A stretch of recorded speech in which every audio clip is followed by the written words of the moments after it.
We're going to talk about that year-end checklist, and Mark Matthews joins us today.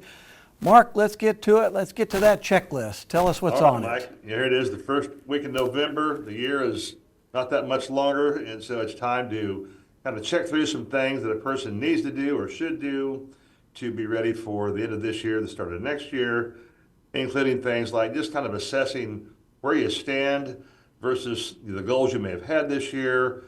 Are you heading towards them? You need to regroup and think about them in a different way, and kind of see where you stand from an income tax perspective. Are you about where you thought you'd be from a tax rate? And if you're below that, you might think about converting some IRA money to a Roth IRA to stay within your tax bracket. You might look at some tax loss harvesting to take some losses to offset gains on other things that you might be receiving. Something that I think a lot of people need to know about, if you're over 7.5, you can make distributions from your IRA to a charity, counts towards your distribution requirement if you have one, and you don't get taxed on it. That's a really handy tool to have. Another thing that I think is worth talking about and thinking about a little bit is making sure that you're up to date with your estate plan and your incapacity plan, because those things can come upon you on very short notice, and you want to be prepared for those kind of situations when there's nothing going on. If you're taking required distributions, make sure you've done that for this year, gotten that out of the way.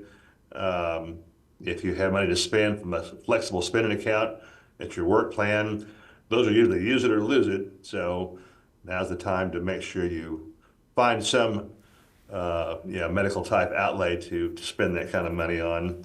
And one last thing I'll mention, if you have the ability to round out your contributions to your retirement accounts, your 529 accounts, health savings accounts, or if nothing else, be prepared to increase what you put into those next year when you're signing up for your benefits. All right.